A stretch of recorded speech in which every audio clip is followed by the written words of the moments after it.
नमस्कार, मनी गुरु की इस खास पेशकश में आप सभी का स्वागत है। मैं हूं स्वाति रायना। महंगाई के साथ साथ मेडिकल इन्फ्लेशन में भी बेतहाशा बढ़ोतरी हो रही है और साथ ही बढ़ रहे हैं मेडिकल इंश्योरेंस के प्रीमियम। ऊपर से इंश्योरेंस प्रीमियम पर 18% जीएसटी जेब पर और भी भारी पड़ रहा है। आज हम बताएंगे बढ़ते प्रीमियम में कैसे चुने एक अच्छी और सस्ती हेल्थ पॉलिसी और हेल्थ प्लान खरीदने से पहले क्या रखें ध्यान। हमारे साथ दो खास एक्सपर्ट्स हैं, उनका परिचय करा देते हैं। विनय तलूजा सीपीओ हैं बजाज कैपिटल इंश्योरेंस से और सुशील जैन है सीईओ है पर्सनल सीएफओ कंसल्टेंट से। बहुत ही स्वागत करते हैं दोनों ही एक्सपर्ट्स का हमारे साथ आज के इस खास कार्यक्रम में शामिल होने के लिए। ये एक बहुत बड़ी टेंशन की बात रहती है उन तमाम लोगों के लिए जो कि मेडिकल इन्फ्लेशन से परेशान है, इंश्योरेंस पॉलिसी ले रखी है, हेल्थ प्लान ले रखा है, उसके प्रीमियम में बेतहाशा बढ़ोतरी देखी जा रही है पिछले कुछ समय में। विनय, हमने देखा कि लगभग 25% तक हेल्थ पॉलिसी में बढ़ोतरी हुई है। उसके बाद अभी अनुमान ये है कि शायद 15% और हेल्थ प्रीमियम बढ़ सकता है। क्या कारण है इतने बेतहाशा प्रीमियम बढ़ोतरी के पीछे? नमस्कार स्वाति। देखिए, पिछले 4 सालों में अगर हम देखेंगे जब से कोविड की समस्या आई वर्ल्ड ओवर, तो हेल्थ के ओवरऑल कॉस्ट एक्सपेंसेस बढ़ गए हैं। काफ़ी लोगों की यूटिलाइजेशन हेल्थ इंश्योरेंस की बढ़ गई है। पहले लोग हेल्थ इंश्योरेंस पॉलिसी लेते थे बट ज़रूरत नहीं पड़ती थी। कुछ क्रिटिकल इलनेस हुआ तो एडमिट हुए तो ज़रूरत पड़ती थी, बट एडमिशन रेट बढ़ गए तो यूटिलाइजेशन रेट बढ़ने की वजह से इंश्योरेंस कंपनीज़ को इवेंचुअली उसकी कॉस्ट का बर्डन कस्टमर के ऊपर डालना पड़ा प्रीमियम्स इंक्रीज़ करने के थ्रू। तो इसके लिए लार्जली जो प्रीमियम्स बढ़े हैं वो यूटिलाइजेशन की वजह से बढ़े हैं पिछले 4-5 साल में, हम ये कह सकते हैं। इसकी वजह से कस्टमर्स को अभी ये पॉलिसीज़ हर साल महंगी पड़ रही हैं। सेकेंडली क्या होता है कि एज वाइज बैंडिंग के हिसाब से भी कंपनीज प्रीमियम चेंज करती हैं। तो मान लीजिए आप 40 से 45 तक का आप सेम प्रीमियम दे रहे हैं, 45 के बाद आपका प्रीमियम बढ़ जाएगा। तीसरा कारण रहता है प्रीमियम बढ़ने का, कंपनीज ओवरऑल अपनी क्लेम रेशियो देखती हैं पूल के बेसिस पे और फिर 2-3 साल 4 साल में आईआरडीए के अप्रूवल के बाद इसके प्राइसेस को बढ़ाती हैं। तो इन सब कारण से कस्टमर को प्रीमियम इंक्रीज देखना पड़ रहा है। ओके, तो ये जो महंगा प्रीमियम है, मतलब जो आपके जेब पर भारी है, उसके पीछे के बड़े कारण विनय ने बताए। सुशील जी, ये बताइए ज़रा कि हमने अभी कुछ समय पहले देखा कि आईआरडीआई ने इंश्योरेंस के कुछ इम्पॉर्टेंट नियमों में कुछ बदलाव किए अप्रैल ऑनवर्ड्स। सीनियर सिटीजन्स के लिए कुछ special offer products, waiting period में कुछ बदलाव करने की बात की गई है। तो और जो स्पेशल जो ऑलरेडी एग्जिस्टेंट डिजीजेज हैं उनको शामिल करने की जो बात की गई, उसके बाद से लगातार ये कयास लगाए जा रहे थे कि अगर ऐसे कुछ बदलाव होंगे तो डेफिनेटली इसका जो भार है वो हम पर यानी एंड यूज़र पर ज़रूर पड़ेगा। ये एक और बड़ी वजह है जिसके चलते हेल्थ इंश्योरेंस में आने वाले टाइम में हम कुछ बढ़ोतरी देख पाएंगे। जी बिल्कुल, आपने सही कहा। अभी लास्ट अप्रैल में ही ये इंक्रीमेंट्स कुछ चेंजेज हुए हैं इनफैक्ट, और specially for the senior citizens के रिगार्डिंग ज़्यादा हुआ है इसमें कवर, कि सीनियर सिटीजन को पहले ये होता था उनको आफ्टर 60-65 एज के बाद थोड़ा प्रॉब्लम होती थी कवर लेने के लिए, इंश्योरेंस कंपनी काफ़ी टाइम डिनाई कर देती थी। सो नाउ अब ये रूल्स हुए हैं कि उनको आप डिनाई नहीं कर सकते, और इन द सेम टाइम वो जो वेटिंग पीरियड होता था सीनियर सिटीजन्स के लिए जो 4 ईयर के लिए था, उसको रिड्यूस करके 3 साल कर दिया गया है।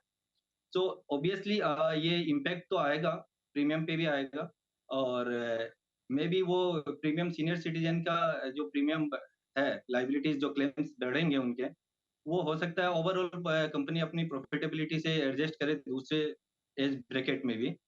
तो हो सकता है कि जनरल जो लोग हैं उनके भी प्रीमियम में इंक्रीमेंट आए, तो अराउंड 15% तक का इंक्रीमेंट हम एक्सपेक्ट कर सकते हैं कि आने वाले टाइम में पॉलिसीज में हो सकता है। जी। ओके। बिल्कुल विनय जी, हमने पिछले कुछ टाइम में देखा है और ये मांग भी लगातार उठती रही है कि देखिए, एक तरफ तो ये प्रयास है कि जो हेल्थ प्लान है, हेल्थ इंश्योरेंस है, उन्हें हर किसी तक पहुंचाया जाए।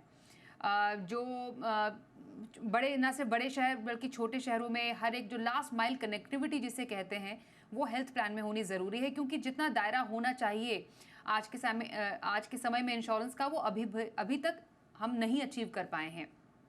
कोविड के बाद थोड़ी स्थिति ज़रूर बदली है, लेकिन जितनी होनी चाहिए उतनी नहीं है। ऊपर से जो ये 18% जीएसटी हेल्थ इंश्योरेंस प्रीमियम पर लगा हुआ है, उसको लेकर भी लगातार ये कहा जाता रहा है कि क्यों इतना 18% का प्रीमियम लगाया जा रहा है। क्या इसको लेकर कुछ बदलाव की ज़रूरत है? कितना होना चाहिए किसी एक हेल्थ पॉलिसी पर प्रीमियम, या फिर अगर पर जीएसटी, और अगर जीएसटी अगर हटा 0% कर दें तो उससे क्या कुछ नुकसान होगा क्या कंपनीज का? स्वाति, देखिए कि जनरल धारणा है कि जो सोशल वेलबींग के लिए प्रोडक्ट्स हैं, बिकॉज कुछ प्रोडक्ट्स गवर्नमेंट डायरेक्टली प्रोवाइड कराती है और कुछ प्रोडक्ट्स आप पब्लिक प्राइवेट पार्टिसिपेशन के थ्रू, सेल्फ फंडिंग के थ्रू लेते हैं। सो health insurance, term insurance, life insurance के अंदर कुछ ऐसे प्रोडक्ट्स हैं, या इन जनरल सेविंग्स आप करते हैं तो गवर्नमेंट के ऊपर लाइबिलिटी लॉन्ग टर्म में जाके कम पड़ती है। तो एक जनरल एक्सपेक्टेशन है कि ऐसे प्रोडक्ट्स जब एक आम आदमी खरीदता है तो गवर्नमेंट उसमें मिनिमम जो सपोर्ट कर सकती है वो ये कर सकती है कि उस पर टैक्सेस ना लगाए। तो 18% का जीएसटी वेव ऑफ हो जाए, या 4% हो जाए, 4.5% हो जाए, कुछ स्लैब्स कम हो जाएं, तो उससे फ़ायदा ये होगा कि कस्टमर्स को ये लगेगा कि जो वो पैसा दे रहे हैं वो टोटल अपना इंश्योरेंस प्रीमियम की तरफ दे रहे हैं, ना कि सिर्फ टैक्सेस की तरफ दे रहे हैं एक्स्ट्रा। तो डैट विल हेल्प देम। तो हमारी भी एक्सपेक्टेशन रहेगी बजट में, लास्ट ईयर भी थी, इस साल बजट में ऑब्वियसली ज़्यादा चेंजेस नहीं आए, बट आगे जाके एक्सपेक्टेड है कि अगर ये विड्रॉ होता है टर्म इंश्योरेंस, हेल्थ इंश्योरेंस जैसे प्रोडक्ट्स में जो ज़रूरी प्रोडक्ट्स हैं एंड कस्टमर के लिए, तो वो हटना चाहिए। बिल्कुल, बिल्कुल। लेकिन देखिए, एंड ऑफ द डे यही एक प्रयास रहना चाहिए कि एक आम आदमी के लिए, एक पॉलिसी धारक के लिए हेल्थ पॉलिसी इतनी भी महंगी ना हो कि उनके लिए उसका प्रीमियम चुकाने में ज़्यादा दिक्कत पेश आए। अब हेल्थ इंडस्ट्री में, हेल्थ इंश्योरेंस इंडस्ट्री में कई बदलाव भी हुए हैं, कई इनोवेशंस भी हुए हैं, उसको इम्प्रूव करने की बात हुई है, लेकिन end of the day what matters, आप जेब से कितना पैसा निकाल रहे हैं। अब मानिए किसी का महंगा प्रीमियम है सुशील जी, क्या कोई तरीका है उस को अफोर्डेबल बनाने का? आई एम श्योर कई ऐसे तरीके होंगे जिससे कि एक महंगा प्रीमियम जो है सस्ते में आप कन्वर्ट कर सकते हैं, कुछ ऐसे स्मार्ट टिप्स अपना सकते हैं जिससे कि आपका प्रीमियम कुछ तो सस्ता हो। जी बिल्कुल स्वाति जी, थोड़ा-सा अवेयर रह के अगर पॉलिसी ली जाए, तो आप डेफ़िनेटली प्रीमियम में कुछ हद तक कमी कर सकते हैं। जैसे जब आप पॉलिसी ले हो तो एक कंपैरिज़न करना चाहिए आपको 2-3 अलग-अलग कंपनी से, क्योंकि कई कंपनी सेम कवर में आपको क थोड़ा अफोर्डेबल प्रीमियम में आपको प्रोवाइड कराती है, वो आप कर सकते हैं। प्लस अगर आपकी फैमिली है, तो आपको फैमिली प्लॉटर की तरफ जाना चाहिए इंडिविजुअल पॉलिसी की बजाय। तो उससे क्या है कि आपको एक फैमिली डिस्काउंट भी मिल जाता है, तो वहाँ से आपको वो बेनिफिट मिलता है। इसके अलावा अगर आप फैमिली प्लॉटर में एक चीज़ नोट करने की है, अगर आपके सीनियर सिटीज़न पेरेंट्स भी हैं, तो उनको आप अलग से प्लान दीजिए, अपना प्लान अलग से रखिए, क्योंकि अदरवाइज़ आपका प्रीमियम बढ़ जाएगा कम होने की बजाय। तो उनके लिए एक सेपरेट प्लान लें, तो उस अपना इंडिविजुअल जो फ्लोटर लो अपनी फैमिली के लिए, तो उसमें आपको कम मिल जाएगा। ये तो कुछ तरीके हुए, लेकिन इसके अलावा भी कई तरीके हैं। अगर आपका कैश फ्लो मैनेज नहीं करता है, तभी आप वो बाकी तरीकों को अपनाएँ, क्योंकि कुछ नहीं होने से कुछ होना बेहतर है। आप डिडक्टिबल्स कुछ डाल सकते हैं, को-पेमेंट्स का एक प्रोविज़न होता है, ये कर सकते हैं, और एक अच्छा तरीका है सुपर टॉप अप लेने का। तो आप बेस प्लान थोड़ा कम रख के उसके ऊपर सुपर टॉप अप ले लीजिए। तो इससे आपका थोड़ा प्रीमियम कम पड़ जाएगा। उस बिल्कुल, बिल्कुल सुची जी, ठीक है। आपका थोड़ा-सा वॉइस में कुछ प्रॉब्लम आया, लेकिन आपने कुछ इम्पोर्टेंट बात की, डिडक्टिबल्स की आपने बात की, सुपर टॉप अप प्लान ले, जो प्रीमियम है वो 2 पॉलिसीज़ का आप हमेशा उसको कंपेयर करें, जहाँ प्रीमियम कम और फैसिलिटी ज़्यादा है, ऐसे पॉलिसी आपके लिए अच्छी हो सकती है। पॉलिसी पोर्ट कराना विनय जी एक क्या अच्छा कदम हो सकता है? अगर मानिए मैं बहुत समय से एक ज़्यादा प्रीमियम वाली पॉलिसी में हूँ, मुझे मनचाहा फैसिलिटीज़ नहीं मिल पा रही है, तो मेरे लिए क्या पॉलिसी पोर्ट कराना इतना आसान है? आजकल के टाइम में इंश्योरेंस कंपनी इतना सीमलेस जो है वो एक्सपीरियंस देती है पॉलिसी पोर्ट कराने की?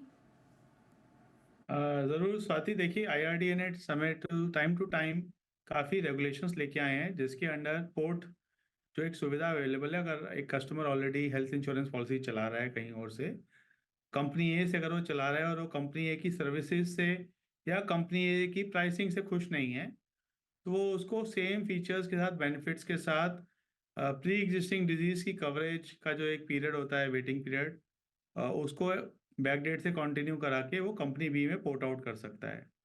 सो एक कॉमन फैसिलिटी अवेलेबल है, आज मैंडेटरी है। इनफैक्ट हर कंपनी, अगर कस्टमर कंपनी ए से कंपनी की बी के पास आता है तो कोई भी कंपनी उसको मना नहीं करेगी। ऑब्वियसली कंपनी बी के पास अधिकार है कि वो अंडरराइटिंग करेंगे, उसकी मेडिकल्स कराएंगे, उसका चेकअप करा के उसको लेंगे। बट एक बार वो कस्टमर पोर्ट हो जाता है तो प्री एग्जिस्टिंग डिजीज़ का जो वेटिंग पीरियड है वो प्रावधान पीछे से कंटिन्यू करेगा।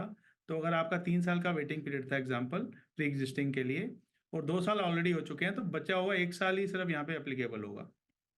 ऐसा नहीं है कि आपको दोबारा से 3 साल यहाँ पे दोबारा पीईडी की वेटिंग के लिए स्टार्ट करना पड़ेगा। सो पोर्ट एक फैसिलिटी है जिसमें अगर आपको लगता है कि आपके प्राइसेस एक कंपनी में बढ़ रहे हैं तो आप दूसरी कंपनी में जा सकते हैं।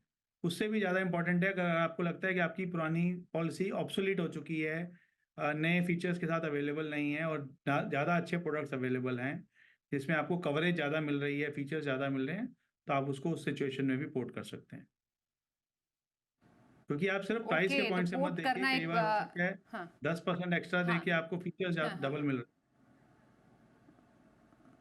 ओके, बिल्कुल बिल्कुल। तो फीचर्स भी देखना ज़रूरी है, ज़रूरी नहीं है कि हमेशा सस्ती चीज़ अच्छी ही हो, ये विनय जी का कहने का मतलब है। आपको देखना है कि आपके लिए पॉलिसी कौन सी अच्छी है, उसमें ज़्यादा से ज़्यादा फीचर्स क्या है, क्लेम सेटलमेंट रेशोज कंपनी का क्या है।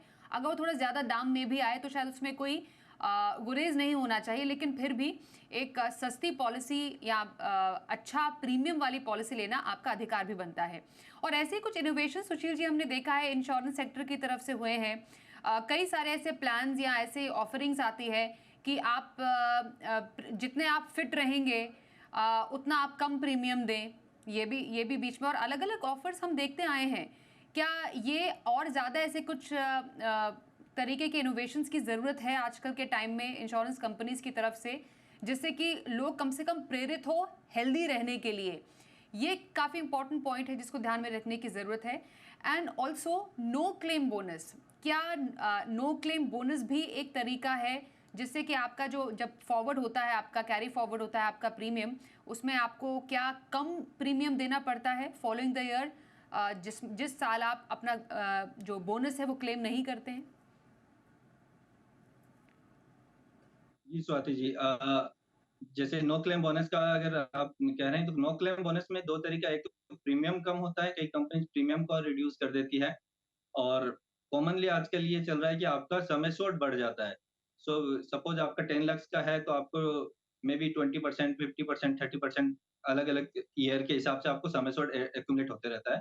सो 10 लाख का कवर 15 लाख तक आपका चला जाता है, सेम प्रीमियम में। तो ये नो क्लेम बोनस का फ़ायदा होता है। और फिटनेस के लिए और क्लाइंट को थोड़ा मोटिवेट करने के लिए इंश्योरेंस कंपनी काफ़ी एक्टिवली आजकल काम कर रही है। जिसमें आपको, जैसे आपने कहा कि हेल्थ रहने पे आपको एक गोल सेट कर देते हैं हेल्थ का, उसको आप अचीव करते हैं तो आपको डिस्काउंट दिया जाता है। आपके बीएमआई को देख के आपको डिस्काउंट दिया जाता है, क्योंकि अगर आपका 18 से 25 के बीच में बीएमआई है तो आप फिट कहलाते हो और आपको उसका डिस्काउंट मिलता है। इसके अलावा भी आपको एरिया वाइज़ भी डिस्काउंट देते हैं। अपार्ट फ्रॉम दिस, ये जो no claim bonus, family discounts या मल्टी ईयर आप 3-4 साल का प्रीमियम एक साथ दे दीजिए, उसका भी डिस्काउंट देते हैं। तो कई तरीके के इनोवेटिव तरीके इंश्योरेंस कंपनीज़ अपना रही है, तो मोटिवेट करने के लिए जनरल पब्लिक को, सो दैट कि वो इंश्योरेंस ले और कवर अपना पूरा करे। जी। बिल्कुल। एक ब्रेक के लिए रुकते हैं, ब्रेक के बाद समझना ज़रूरी है सीनियर सिटीजन्स के लिए हेल्थ इंश्योरेंस लेना कितना ज़रूरी है, और कम प्रीमियम पर क्या सीनियर सिटीजन के पास एक अच्छा हेल्थ इंश्योरेंस हो सकता है। चर्चा जारी रहेगी एक छोटे से ब्रेक के बाद।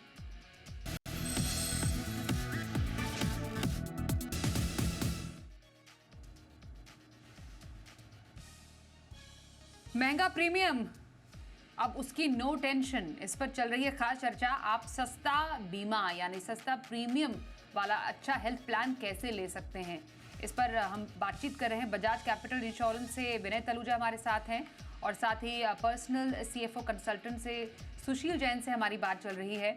विनय जी, सीनियर सिटीजन से एक बहुत बड़ा मुद्दा है जिसको लेकर अब RBI ने अभी हाल ही में रियायत भी थी कि आप स्पेशल प्रोडक्ट ऑफरिंग दे सकते हैं सीनियर सिटीजन्स को। एक तो सबसे पहले क्या कहा गया IRDAI की तरफ से, किस तरीके का जो एक एज बार हटाने की बात है उस पर थोड़ा सा कंफ्यूजन क्रिएट हुआ था कि अब क्या सीमा की कोई माफ कीजिए, बीमा की कोई सीमा है ही नहीं, क्या एज लिमिट हटा दी गई है? एक उस पर क्लैरिफिकेशन दीजिए। और सीनियर सिटीजन्स के लिए क्या इस स्टेप के बाद जो प्रीमियम है वो महंगा होने वाला है?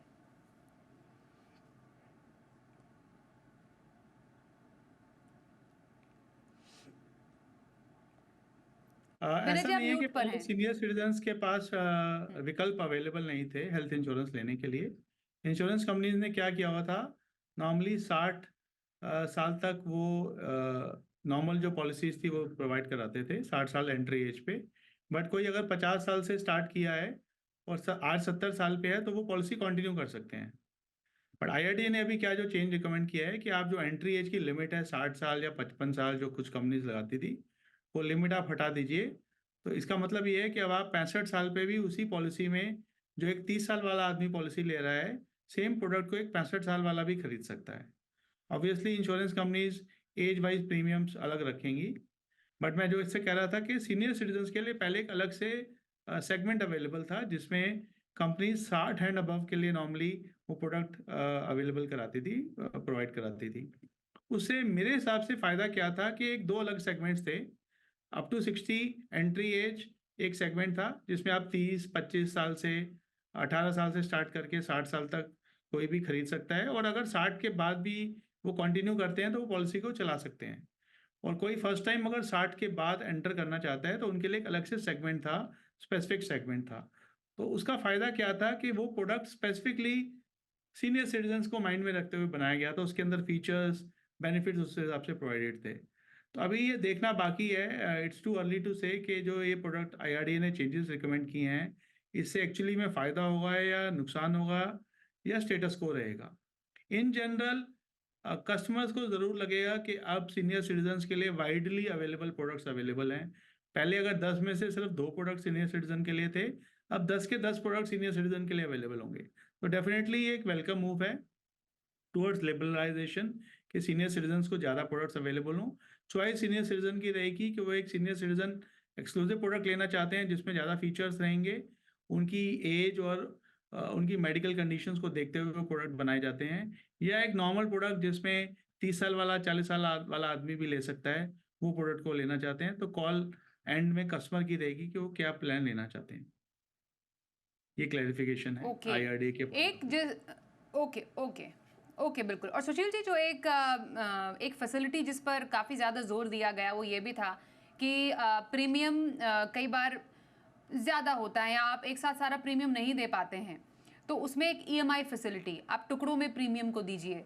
वो भी एक तरीका हो सकता है कि अगर आप टुकड़ों में EMI पर प्रीमियम को दीजिए तो थोड़ा एक साथ या एक मुश्त जो बर्डन है प्रीमियम का वो थोड़ा हल्का हो सकता है। तो ये एक ऑप्शन है जिसको आपकी नज़र में लगता है कि यूज़ करना चाहिए?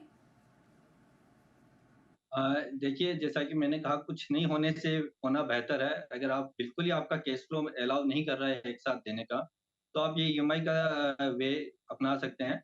अदरवाइज़ EMI के कहीं न कहीं कॉस्टिंग में इम्पैक्ट आता है उसका, EMI के थ्रू देने पे। सो आप EMI का एडवाइजेबल नहीं है, लेकिन यस, कैश फ्लो अगर अलाउ नहीं करता है तो you can go for this. आप जा सकते ओके, ऑलराइट।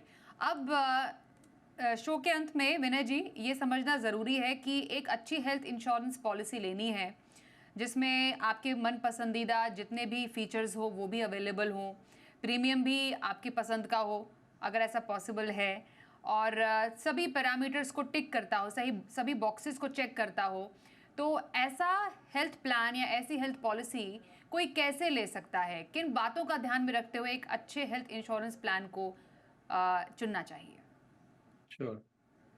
स्वाति, देखिए, कभी भी आप एक हेल्थ इंश्योरेंस प्लान खरीदना चाहते हैं तो 4-5 पैरामीटर्स का आपको ध्यान रखना पड़ेगा।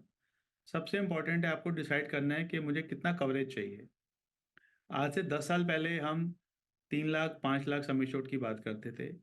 इवन दो आप बोलेंगे कि एवरेज क्लेम अगर हॉस्पिटलाइजेशन होता है, जो कॉमन हॉस्पिटलाइजेशन के रीजंस हैं, हार्ट रिलेटेड जो इलनेसेस हैं, 5 से 7 लाख रुपए का एवरेज क्लेम आज की डेट में जा चुका है।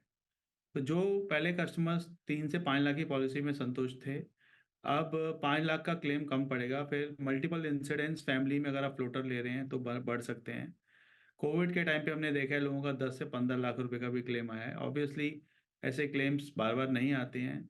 फिर क्रिटिकल इलनेस डिजीजेस जिसके लिए आप चाहते हैं कि आप एडिक्वेटली कवर्ड हों, आगे जाके अगर भगवान ना करे कोई क्रिटिकल इलनेस रहता है, एग्जांपल कैंसर या कॉम्प्लिकेटेड हार्ट और लिवर डिजीजेस या कुछ और क्रिटिकल इलनेसेस हैं, तो खर्चे 25 लाख 50 लाख 1 करोड़ तक भी जा सकते हैं।